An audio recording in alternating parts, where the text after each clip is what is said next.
Three, two, one. Greetings, ladies and gentlemen, all my fans and supporters out there. I want to take the time to salute you and thank you for joining in on the TOC Podcast. We got a very interesting guest today. I'm going to let him tell his story. So, Athos, why don't you take it from here? Well, thanks. I appreciate it, Alex. Thanks for having me. Just a little background on myself. From the United States, from the state of Texas. I'm a graduate of the United States Naval Academy. I spent some time in naval aviation and then switched over to US Army Special Forces, served in 3rd Group. Did my last tour in Afghanistan in 2012 and then got out of the Army in 2014. I worked in a variety of jobs after that, mostly manufacturing management, a little bit of construction management, and a few odd things. And then I guess that kind of takes us up to 2022 and the invasion occurred, the main invasion. Why don't you start by just telling us what interested you in joining the military from the beginning? Like, why the Navy? To be honest, my dad took me to see Top Gun when I was a kid, and for a long time I wanted to be a pilot. I also considered other things, such as joining the Marine Corps or, serving on a ship, other things. But as it worked out, I was able to get my Naval Aviator's wings. That was back in 2005. And flew C-130s. It was a satisfying job, flying cargo and passengers around and stuff. But then I kind of was looking for a little bit more of a challenge. We were in the middle of the global war on terrorism. And so I decided to put in a packet to go to SFAS. I made it and then went through the Q course. Can you just explain people what SFAS is? Oh yeah, so that's the Special Forces Assessment and Selection course. At the time I went through, it was I think about 21 days. It's a combination of mental challenges and physical challenges, and also a lot of teamwork. They're not just assessing how fit you are or how well you can deal with stress, but also how well you can work with other people. Because one of the things that Green Berets pride themselves on is teamwork and the ability to work with foreign forces. Because a lot of what we do is training foreign militaries. It's not just all kicking doors and calling in airstrikes. It's a lot of it is working with different cultures, having to bridge that gap. That really appealed to me. Just it interested me as flying isn't just a very technical business, but this brought in a lot of humanity to it basically, and having to learn languages, work with other cultures, and deal with people who might not always see eye to eye with, and how to find common goals and work together. So Special Forces' main objective, right, is to train foreign armies? That's one of the missions. It's called Foreign Internal Defense. Then the flip side of the coin is obviously unconventional warfare, which 5th Group did really well in the initial Afghan invasion, late 2001, 2002. Everyone's seen the pictures of the guys riding around on horseback and calling in strikes, working with the Northern Alliance. So that seemed like what I wanted to do, basically. And of course, there's other missions as well, but the main thing is really about how to work with foreign forces and be a force multiplier. And how many years did you spend in SF? 3 years from graduation I did about 5 years total in the Army, and the first 2 years were training, and then once I graduated from the course, I did 3 years in the 3rd Special Forces Group. Okay, so Athos, tell me please, what attracted you to Ukraine? Initially, I was obviously pissed off, as many people were. First of all, when Crimea and eastern Ukraine were illegally taken over by Russia and their surrogate forces. At the time, I wasn't sure what we were going to do about it, and then I thought that was going to be the status quo, like it or not. But then when the invasion happened in February 2022, that was obviously the last straw for me. I just couldn't stand by and watch that happen anymore. Unlike a lot of guys like yourself who was over here already responding to the initial aggression, I didn't come over right away. I had a decent job at the time, and my family was concerned about me. And I put it off for a little while, but I got to the point where I just realized that my skills would be better used over here. There's also personal reasons. Once you've left the military, you kind of miss the camaraderie of your fellow soldiers. You miss that sense of purpose you have in accomplishing a mission. And I had really missed that for a long time, and so I thought that would satisfy something personal for me in terms of getting back to those roots. While at the same time being able to use the skills I'd acquired and the experience I had to help out a country, fight off an invasion from an aggressive power. Yeah, like before the full-scale invasion, a lot of us called the war in Ukraine Europe's forgotten war. In many ways, there was not much, coverage from the media, and a lot of the guys who came over in the early days were kind of ahead of the curve, so to say. So can you kind of just walk us through the process of coming to Ukraine and how that worked? Initially in 2022, I visited the Ukrainian consulate in Washington, D.C. Got an interview with the military attaché there. I had all my paperwork, DD-214s, officer record brief, that kind of stuff. They reviewed that and said, okay, and they were very clear. They said, you understand this is a different war than Afghanistan. It's not the same kind of fighting. It's a different atmosphere. The whole country is a target. There's no safe zones. It's a much larger scale conflict. I said, oh, I absolutely understand that. They said, all right, we'll get back to you. About 10 days later, they said, we've done a quick background check on you. Come on over. Of course, I still had a bunch of stuff to take care of at home. I had my brother's wedding to go to. I was the best man, so I delayed it for a little bit. And then finally, when I did get my ticket and come over here, went to Poland, took a train to the border, walked across, and introduced myself. And they asked, are you here to volunteer or to fight? I said, I'm here to fight. And so they directed me to the right place, and the Ukrainian military kind of took it over from there. What type of advice do you have for anybody who might be considering coming over here and joining up with the Legion? First of all, I would definitely hope that you've got some relevant combat experience. If you haven't been in combat, at least combat train. Infantry, some kind of combat arms. Because I think that's really important. There are people who are here who had little to no combat experience, and they turned out to be great soldiers. But I think those are the exceptions to the rule. So first of all, I hope you've got some level of training in a combat field. Second, definitely come here physically fit as much as possible. I was not at the level of fitness that I deemed necessary when I got here. But fortunately, due to the length of time it took for them to do their next background check and wait on the contract, I had plenty of time to get up to the level where I felt, combat fitness ready. And then third thing, definitely make sure you have some financial independence because it may be a while before you get your first paycheck. So don't come over here expecting to make money. It's enough to get by certainly, but you need to have some level of financial independence so you can buy some equipment, feed yourself. Don't expect everything to get handed to you right off the bat.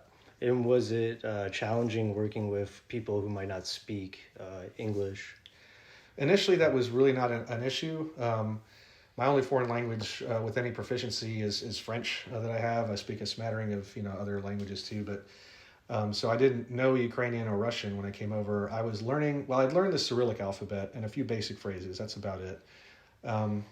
Unfortunately, the two Ukrainian training officers that we had at our base were very professional and speak excellent English, and so we had no issues communicating with them.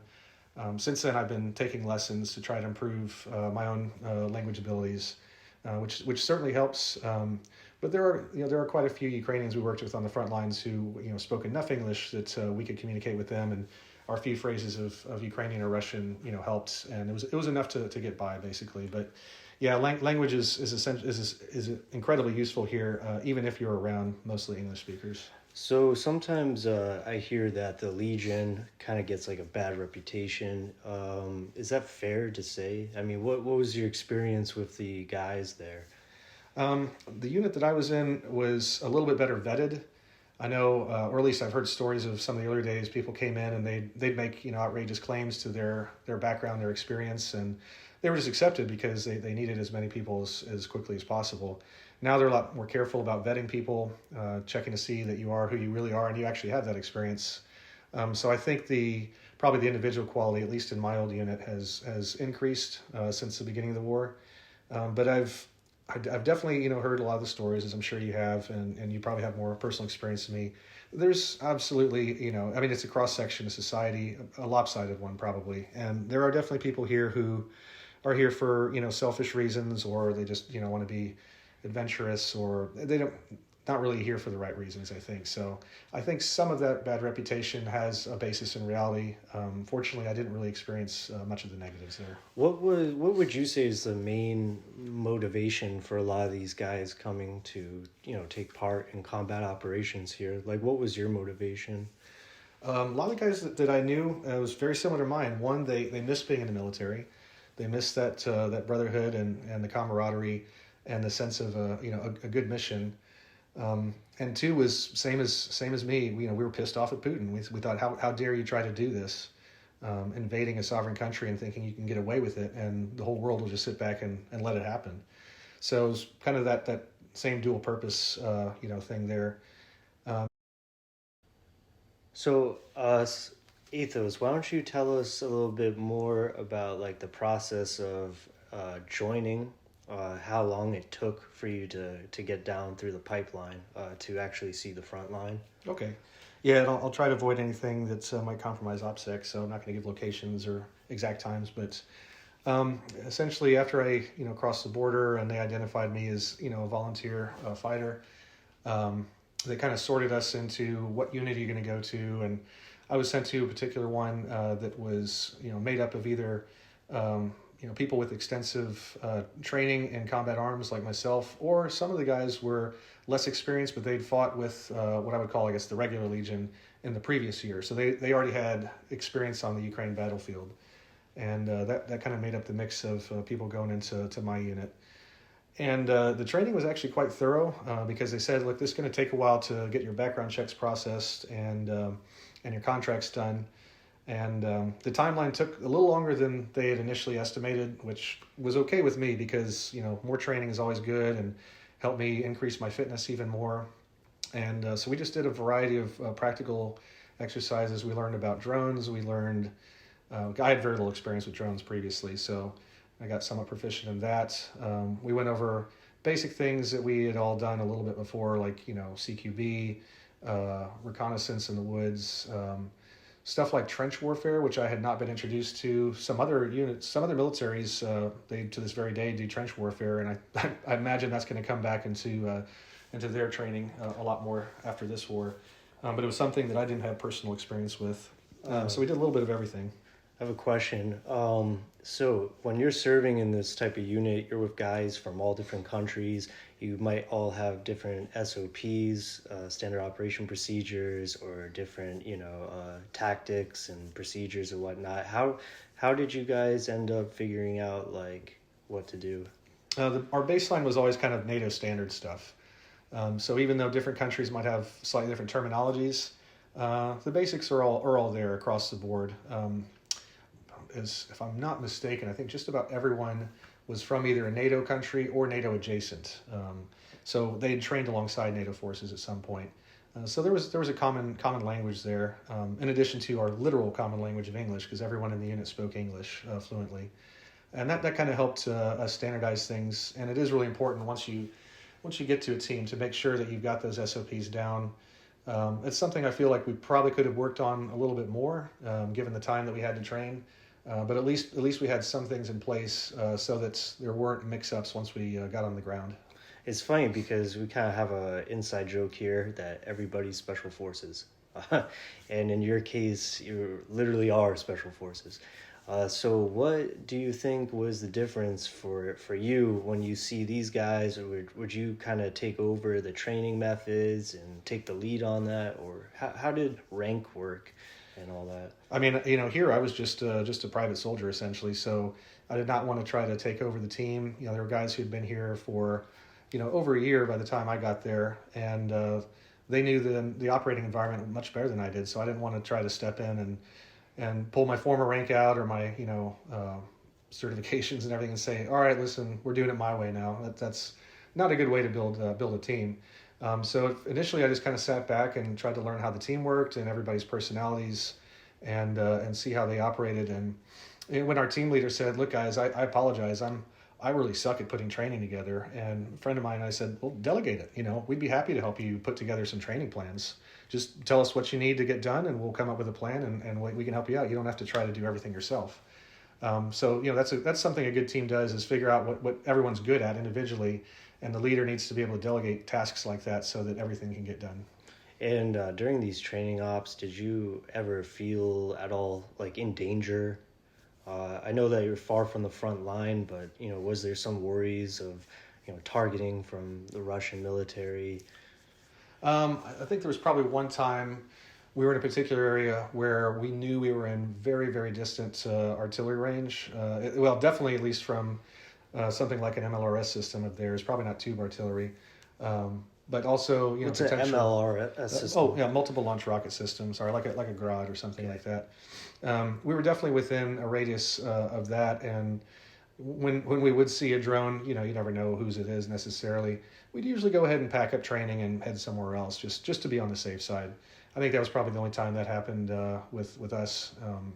At a different range, heard aircraft overhead. They were friendly Sukhoi 27s, so like, oh, okay, well that's kind of cool to see them. I mean, you wouldn't see any Russian aircraft that far behind the lines; they'd get shot down. So it was probably just that one time where we saw an unknown drone overhead. We knew that we were close enough to the Russian lines that there was a chance we could get targeted. So we went ahead and left just out of an abundance of caution. So you're training. You've done the background checks. You're now sharpening the spear, to say with the boys. So when was your first op order for combat? We had a lot of false starts. Our Ukrainian officers would say, "Hey, we've got something for you. Be ready. Be on standby." So we'd get our kit ready, make sure our weapons were cleaned again, make sure we had everything we needed, wait around, and then they say, no, we're not going to do it. And this happened multiple times. The team I was on had already done quite a few combat missions and sustained a lot of casualties, including some KIA.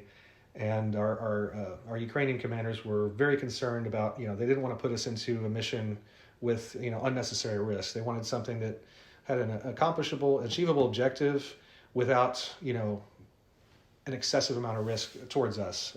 They didn't want to see too many more casualties. So I understand that. Makes sense. But it was frustrating. So the first one that we actually did was it was intended to be a trench assault. And it turned into, once we actually got on the ground and the situation changed, because the Russians had counterattacked and retaken a section of trench. Once that was taken back, then we were given the task to simply hold it for a period of time against any future Russian incursions until we could get relieved by the unit that was rotating through there. And we were able to successfully accomplish that with no casualties, despite the fact that we were repeatedly targeted by lots of different Russian artillery and missile systems. Were you guys also involved in firefights from small arms? No, I never actually fired my rifle. And I think one of my team leaders said, look, if you've got to fire your AK, you're already in very serious trouble, because so much of the fighting here, if you're clearing a trench, hopefully you've done it with your grenades and supporting fires first, and they leave. If they're going to stick around and you have to get into a gunfight, that's a pretty bad sign. That means you're up to against some tenacious Russians. So I didn't encounter that personally. The team has before I got there. But yeah, actually never fired my weapon. What's Russian artillery like? What's it like to be under Russian indirect fire? Well, at first it's kind of fun. It's something was exciting for me because Afghanistan, I'd never been shot at by artillery. It's more like the IEDs you're waiting for, or some direct fire from a hill somewhere. So it was definitely a new experience for me, and at first it was kind of a bit of an adrenaline rush. I don't think it would have felt that way if the first rounds had come when I was completely out in the open and exposed and had nowhere to hide. But I was in a trench in a bunker, or blindage as they call them here, and so I was relatively safe. So all I had to do was listen to it and kind of pull security at the entrance. And it was almost an enjoyable experience at first, until then I started seeing, the first Ukrainian casualties from that barrage come by, and I was like, yeah, of course, this is serious. I shouldn't be enjoying this really. Kind of like that scene in Band of Brothers where First Sergeant Lipton is enjoying the fireworks from the Germans, and then all of a sudden it's not fun anymore when it starts getting really close and people start getting hurt. What is the biggest difference, or all differences, between Afghanistan, Ukraine? What have you seen so far? I would say the major difference is obviously the artillery fight, and the lack of air support on our side. I mean, in Afghanistan, really the Taliban didn't have much bigger than the occasional, maybe, a delayed launch Katyusha rocket or mortars. They had mortars. They had, Dishka heavy machine guns, and that's really about it.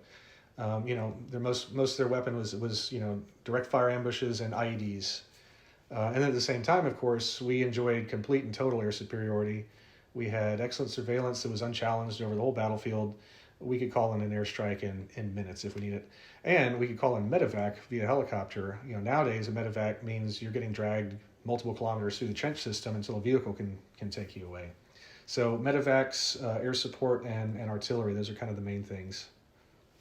Interesting.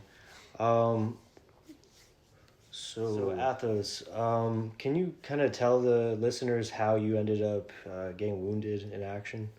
Yeah, so it was actually only on my second mission. First one, we all came out without a scratch, despite having lots of artillery and other munitions targeted more or less directly on our position. We felt we were pretty lucky to get out of that one.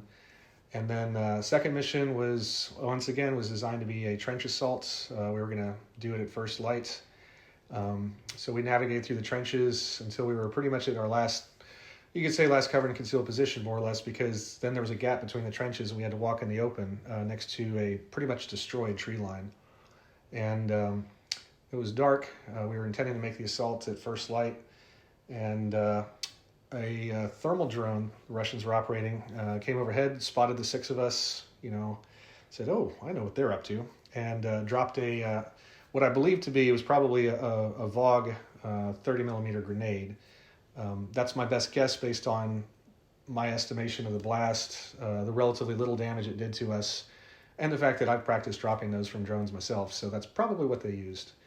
So it landed about 1.5 meters, 2 meters max in front of me, between myself and the Ukrainian that was in front of me. I was carrying the squad's grenade launcher plus my personal AK, bunch of extra ammo, and it was just a flash and a bang in the dark, and I immediately felt some pain in my right leg and knew I couldn't put any weight on it, and I just kind of called out, not very loudly actually. I said, "I'm hit," and fell to the ground. The Ukrainian in front of me was hit by a lot more fragments. It turns out only 3 fragments hit me, all really close together, shattered my right tibia, a little bit above the ankle. So I first tried to get up and put some weight on it, knew, okay, that bone is broken. My buddy Chewy, he ran right over to me and said, "Where are you hit?" It's like my right leg, lower leg. I pulled out a tourniquet, said, "Can you put this on me?" So he puts the tourniquet on a little bit above my knee, says, "Note the time." I said, "Okay, it's 3:56." I was like, "Go check out this other guy." So the Ukrainians were taking care of their buddy. He was taking care of me. And then he's like, "All right, I'm going to drag you out of here." So I started ditching equipment pretty quick. Dropped the grenade launcher first, then my assault pack. Then I was like, okay, I guess I'll just go ahead and leave my AK here too. And then I left my my belt too, which had more grenades, more ammo, a knife, additional IFAK. That's an individual first aid kit.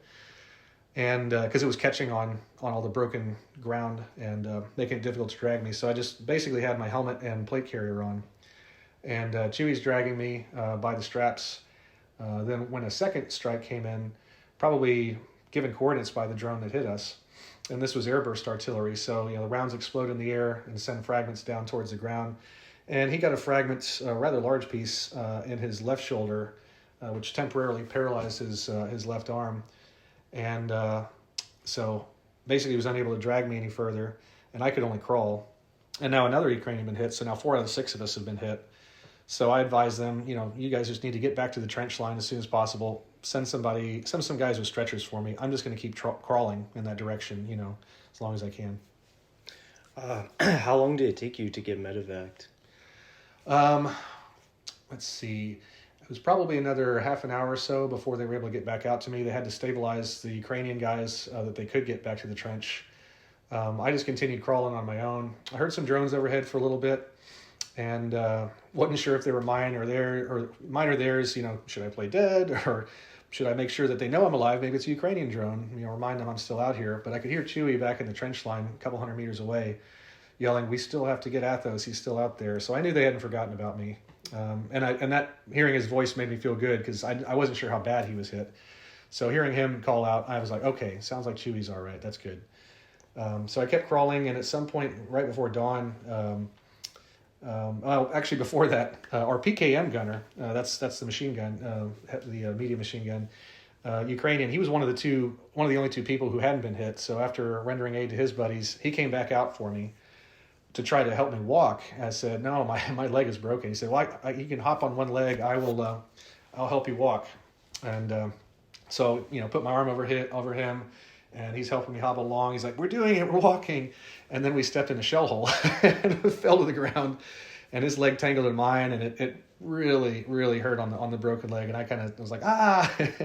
He's, "I'm so sorry." I said, "It's not your fault. We stepped in a shell hole." He's like, "Look, just get back there. I'm going to keep crawling. Just, I need a stretcher." So he went back. He's like, "We'll be back for you." And, eventually they got one of those roll up, rigid plastic stretchers for me. 4 guys came out. They got me on that and started dragging me. So that was right before dawn. Not sure exactly what time it was. But we had about 5 kilometers to get back to the casualty collection point where a Humvee would come out and pick you up. So all through the trenches, undercover as much as possible, but still getting shelled the whole time.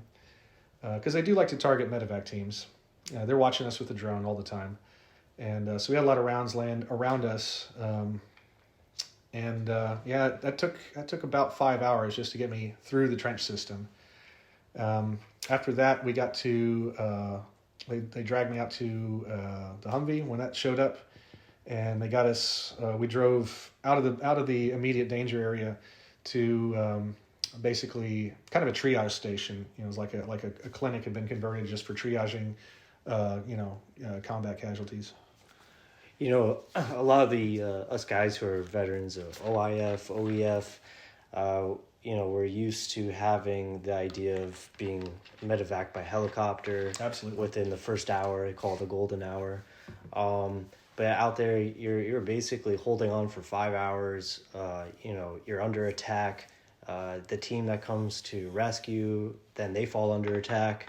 What was the worst injury sustained out of your group?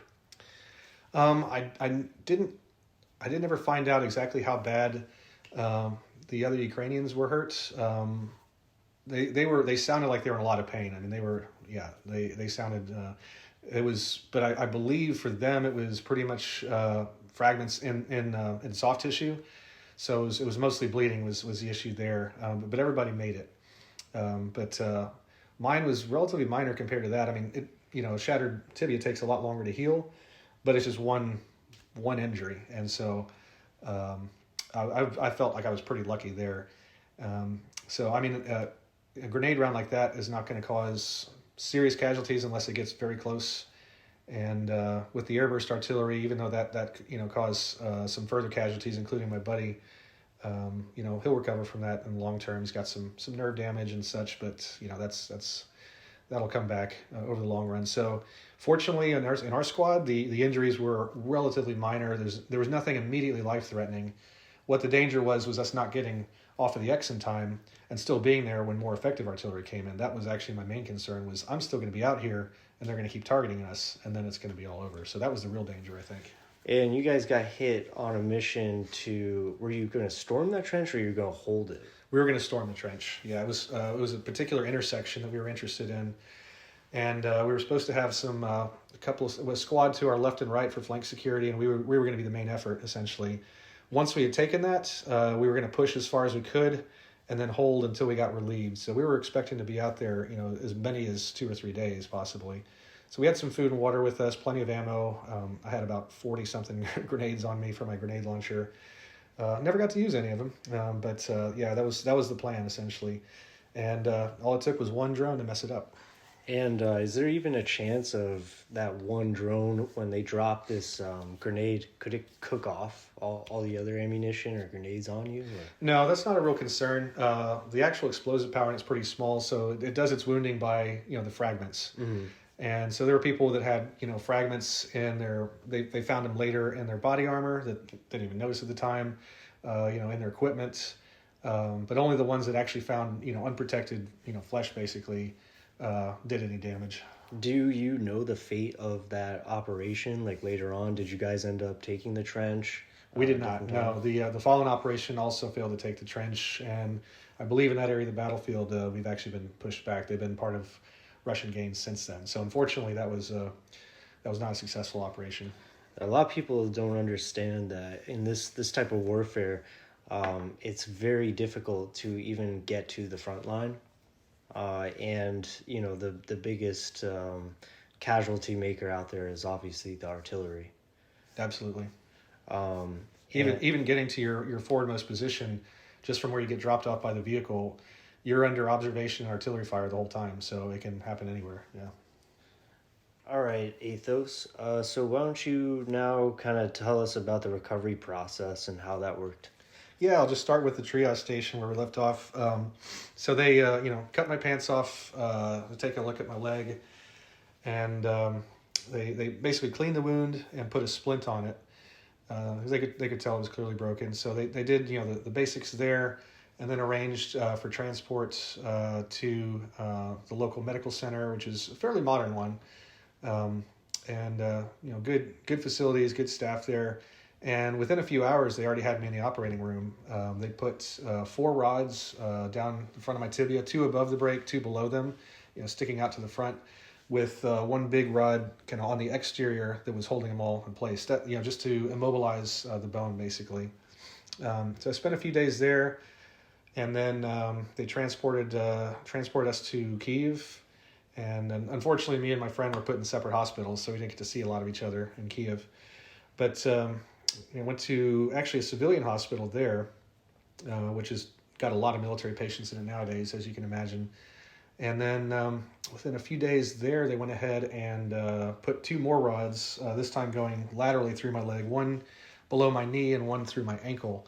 And then so this is part of an external fixator, which is a series of metal semi-rings and rods running on the outside of your leg to stabilize the bone so that you can eventually start to put weight on it. And I was there for about 7 weeks. Doctor saw me just about every day. The care is not really exactly up to Western standards, what you would imagine, and certainly not in like a U.S. military hospital, which I've also been in for a training-related injury. But nonetheless, I mean, considering what they've got to deal with here and the number of casualties, I thought, given their circumstances, the care was pretty outstanding, actually. So I'm definitely grateful for that. And then after 7 weeks there, they said, well, you're ready to be discharged when you'd like. Just give us a date. And I went ahead and moved down to Odessa, so I had some friends here. And basically just would check in once a month at the hospital, the military hospital here. They'd do an x-ray, just kind of assess my level of pain, movement and everything. If any of the holes in my skin from the pins needed cleaning, they'd take care of that. Gave me medicine for an infection that I had one time. And just, once again, pretty good care there despite how busy they are. And then let's see, when was it exactly? About 3 months ago, they said, hey, good news. We looked at your latest x-ray, we're ready to take the pins out. So they removed my external fixator. Unfortunately, I had to do it with very minimal anesthetic. Yeah. They wanted to do like they had done for my initial 2 surgeries where they put the pins in, where they gave me an epidural, so I couldn't feel anything below the waist. They wanted to do that in this case too, to remove them. But there just were no beds available because when you have an epidural, your legs aren't moving for hours after that. So you need a place to lay down, and they just didn't have any spare beds. So I said, "All right, forget about it. Let's just take them out. It's gonna hurt, but."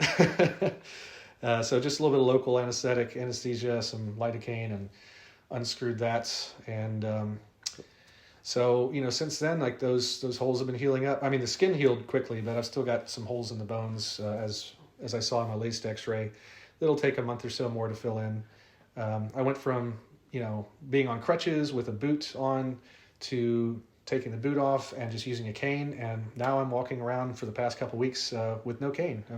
I've got a limp, and that's getting better over time. But the recovery is progressing pretty well, I think. So it sounds like the doctors that you've come into contact with are professional, competent. But what about it is it kind of different from Western standards? Like, could you kind of give the audience an image of what their hospitals are like? Yeah, so kind of just compared to, say, Womack Army Medical Center at Fort Bragg, where I had my own room, I had, multiple nurses attending to me several times a day, doctor checking in.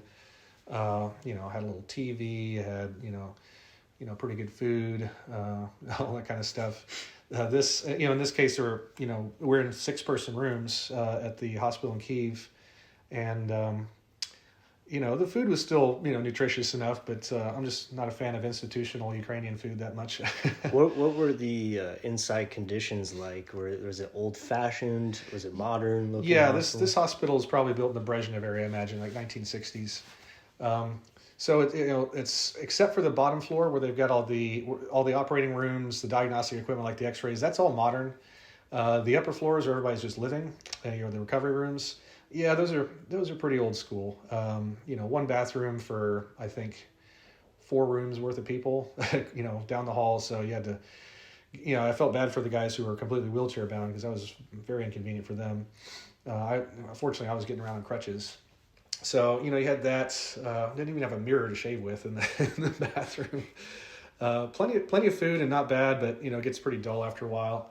Fortunately, there's a nice little courtyard outside where you could go walk. And I had some visits from teammates and friends who would come and see me every now and then. And, all in all, it wasn't that bad. It was just, boredom was the main issue there, I think. What about physical therapy? Some people get physical therapy. I think more so if they're really concerned about their ability, like their mobility. In my case, I never had any specific physical therapy. They just said, you just need to walk more and more, put more weight on it. So it was simple as that for me. But again, all I had was a shattered tibia. So the guys with the more complicated injuries, they're going to get the physical therapist assigned to them. Other main difference is pain management. And when I was at in the hospital in the U.S. Army, it was plenty of opioids. Not whenever you wanted it, but as long as your pain level was high enough, they give you some Dilaudid or whatever. Here, oh no, the Ukrainians do not like to hand out opioids. They're so concerned with people getting addicted to them, getting dependent. Which I do understand that. I think there's probably a middle road somewhere between the American approach and the Ukrainian approach, but pain management's not all that great here, unfortunately. Yeah, here, with there's a bit more of a stigma attached to narcotics. Absolutely. And it's to the point where there's even a little bit more of the extreme where they won't give it to you when you feel like it's necessary, but that's the culture here. Which unfortunately causes people to self-medicate. They're going to smoke some weed or drink alcohol, and which is nobody's monitoring that. As long, if a doctor or a nurse is giving you some medications, at least they're controlling that. So absolutely. Yeah. And what about it's pretty hard for a lot of these listeners to imagine just the scale of how many casualties are coming out of this war, and just to kind of say like these hospitals are full to the brim, right? Yeah, we didn't always have all 6 beds full in our room. There were a few points where we did, but we always had at least 4 people, I think, patients in the room. On a positive note, there were a lot of guys who had family and friends who were able to take time off from work and come visit them, did that. So there was a really great community of, they say, hey, I'm going to the store. Do you need anything? Oh, just a bottle of water, please. Okay, they'd cook food for you. The volunteers would bring it in. You need some clothes. You need a pair of shoes. They'd take their time out and just come and talk to you as well. And so there's a great support system here, both like the actual volunteer networks and just the families and friends of wounded veterans. So that was a big bright positive side there. Now that since you're out of the hospital and your leg's working great, I imagine that you've now started to explore and see more of Ukraine. Can you tell us a little bit about, just the culture here, society, things you've, noticed or come across? Yeah, absolutely. I've spent a fair amount of time in Western Europe. And so, it's definitely different, comparing the two. The one big similarity, especially in Odessa, is the architecture. As soon as I got here, I thought, wow, this place feels like Paris on the Black Sea. Because they did have a lot of Italian and French architects in the early 1800s designing buildings here. So it's got a bit of a Western European feel in terms of the architecture. But yeah, the culture is absolutely different. Not only that, but Odessa is different than Kyiv, which is different than Lviv, different than Zaporizhia. So Ukraine's a really diverse country, and you can't really paint it with just one brush because there's so many, regional differences. The one thing that everyone is very united on is their support for Ukraine as a sovereign country. People have gotten incredibly patriotic in the past few years, and that had already happened by the time I got here. But the people that I know who've been here for many, many years, even decades, they say, yeah, it's a different country than it used to be. It's a lot more united, and even people who speak Russian are kind of trying to learn Ukrainian, things like that. It's a very generous culture, I find. People are they're very friendly and outgoing. There's some places in Europe you can go, and unless you know somebody, you can't just strike up a conversation with them. And that, I think Ukraine feels a little bit more like America, where you can actually just come up to somebody and say hi and start chatting, and they're happy to talk to you. So in that way, it feels a little bit like home. And how do people, basically, what has been your reception being a wounded veteran who also is foreign? How does that work? I get told thanks a lot. People are very grateful that I was willing to risk my life for them, basically.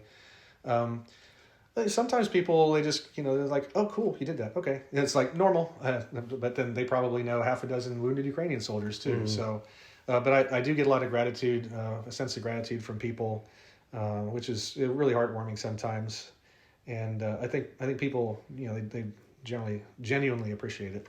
And although we're not on the front line now, there is some degree of danger, right?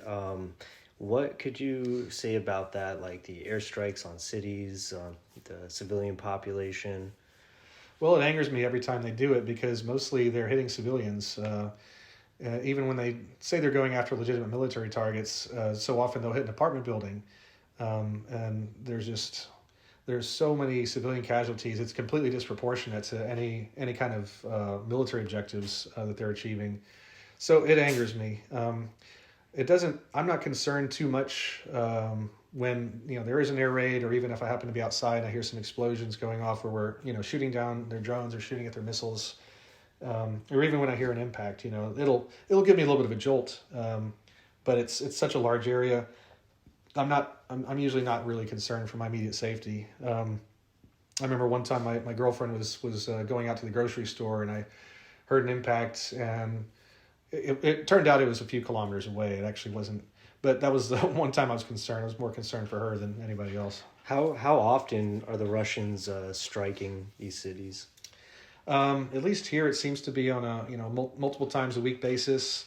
The air alerts are multiple per day, but usually that's encompassing, a larger region, and we aren't necessarily getting targeted ourselves here. But the times that they actually send stuff towards Odessa, I would say is probably several times per week.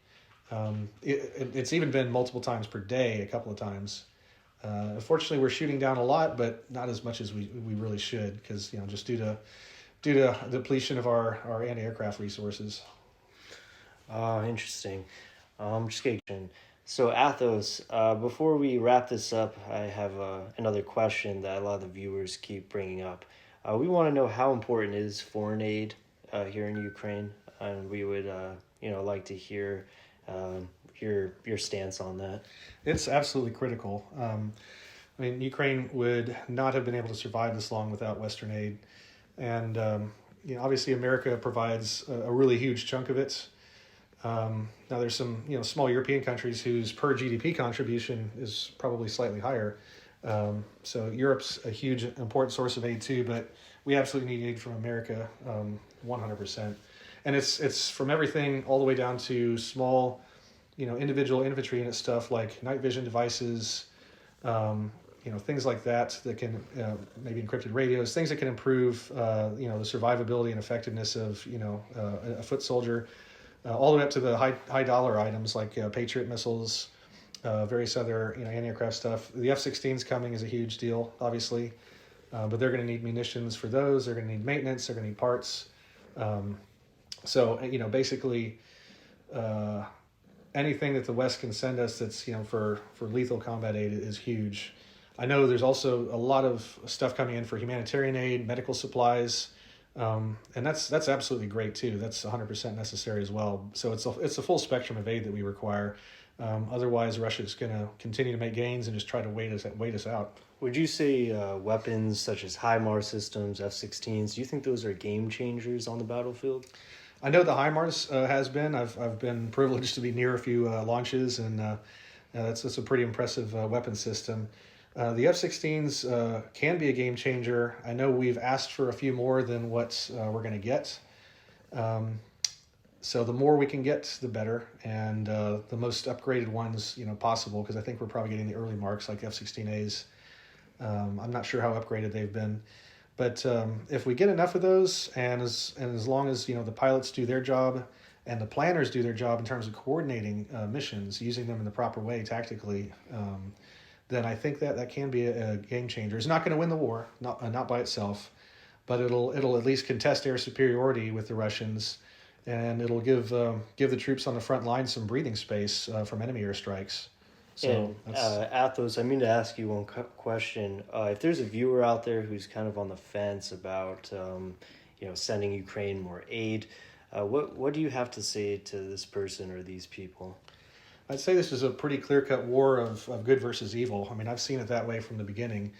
I don't want to get into whole thing of, but Ukraine has some corruption, this and that. Oh, but they're not perfect. Well, of course, no country is perfect, but this is a clear violation of sovereignty, and it just, to me, it's so straightforward. That was one of the reasons that I wanted to come here. Is Afghanistan was such an ambiguous war.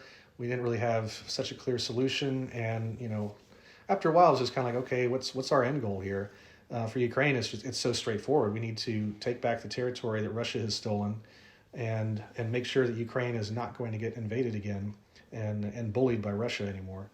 And so to me, it's just a very straightforward thing. One country bad, Russia. One country good, Ukraine. Simple as that. Absolutely. And do you think if the United States was able to, let's say, send more weapon systems for air defense, that would cut back on civilian casualties? And also, do you think that because of how long it's taken aid to reach Ukraine, that this has in and of itself, kind of prevented the Ukrainians from, doing their counteroffensives? Yeah, so I guess there's two parts there. But first of all, air defense systems directly save civilian lives.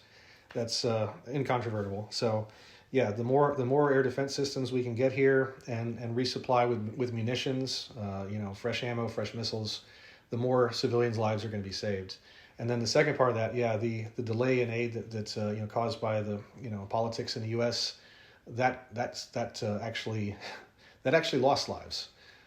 So everyone who's dithering about it in the States, you really need to think hard about why you've been holding back support, because it's getting people killed over here, not just frontline troops, but civilians.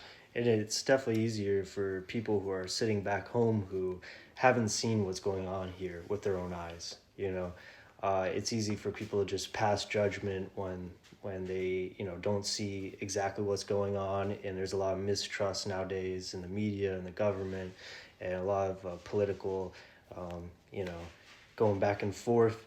But I wanted to thank you for coming on and telling us your story. But just one last thing. Do you have any message or anything you want to say to the audience? Go ahead. Now's the time to do it. Yeah, and I'll go back to what you were talking about, like somebody who's reluctant to support Ukraine. If you think, well, this isn't our war, why should we get involved in foreign wars? Well, we're not directly involved, obviously. We're just supplying aid. But if you think that Putin's just going to be happy, carving up Ukraine for himself, that he's just going to stop there, think again. He's going to go elsewhere. Not only that, but it'll encourage other dictators in the world to do something similar when they see that they can get away with it. So we need to make sure he doesn't get away with it now, so we can put a stop to it all. Absolutely. All right, Athos, thank you again for coming on and sharing. And I also want to say thank you for your service. Thank you for the service you provided us in the United States while serving in our military. And also thank you for your service that you provide here in Ukraine. And thanks for the same from you, Alex. I appreciate it. All right, guys, that is it for the talk today. Remember, have a safe day, everyone, and go out and tell the ones that you love them. All right, Crusader out.